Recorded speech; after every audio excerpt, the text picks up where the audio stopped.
సర్వేపల్లి నియోజకవర్గంలో గత 5 ఏళ్ళు పేదలకు ఇళ్ల స్థలాలు అని చెప్పి కొన్ని దగ్గరలో అయితే ఉత్తే ఏదో నామకావాస్తిగా ప్లాట్ల రూపంలో రాళ్ళు నాటారు, కానీ వాళ్ళకి అనుకూలంగా ఇల్లు కట్టుకునే విధంగా పేదవాడికి ఉపయోగపడే విధంగా నిర్మాణం చేసినటువంటి పరిస్థితి లేదు. రెండవది, వాళ్ళ పార్టీ వైసీపీ పార్టీ నాయకులకు ఒక్కొక్కరికి 2 ప్లాట్లు 3 ప్లాట్లు ఇచ్చుకొని వాళ్ళు చేతులు మార్చుకున్నారే కానీ ఎక్కడా కూడా సామాన్యులకి అర్హత ఉండేటువంటి పేదలకి ఇల్లు ఇచ్చినటువంటి పరిస్థితిలే.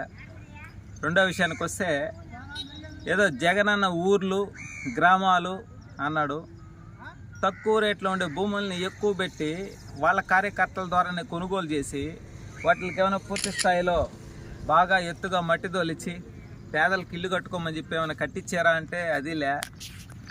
ఈయన చూస్తే స్థానిక మాజీ శాసనసభ్యుడు గోవర్ధన్ రెడ్డి, ఆయన మాటలకి అదుపు లేదు.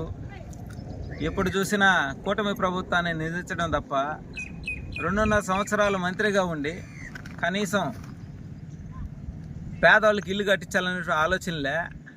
మరి కోట్ల రూపాయలు విలువ చేసేటువంటి గ్రావెల్ని దోచుకొని గ్రావెల్ కూడా కనీసం తోలిచ్చినటువంటి పరిస్థితిలే.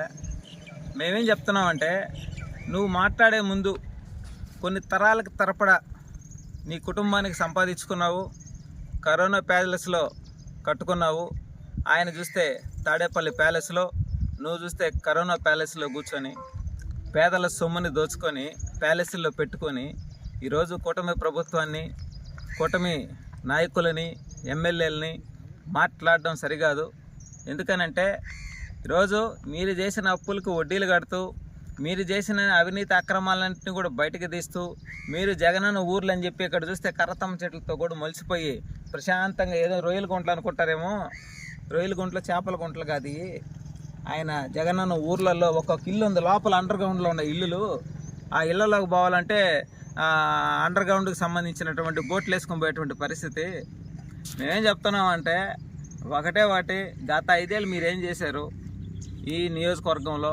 ఇప్పుడు మాట్లాడుతున్నాడు గోవర్ధన్ రెడ్డి గారిని నేను ఒకటే తెలియజేస్తా ఉన్నా, నువ్వేదో మీ కూతురు భావితరాల గురించి మాట్లాడుతున్నావు. మీరు భావితరాలకు సంబంధించి మీ కుటుంబ ఎదుగుదలకు మాత్రము ఒక 20-30 తరాలకు సంపాదించుకున్నారు కాదన్నలా. మీరు మాట్లాడేటప్పుడు ఈ నియోజకవర్గానికి పేదలకి ఏం చేశారు? తుఫాన్లు వచ్చినప్పుడు ఏమన్నా ఆదుకున్నారా? పేదల గిరిజనులకు ఇచ్చినటువంటి 2500లో కూడా 1000 రూపాయలు మంచి 1500 దోచుకున్నారు మీరు.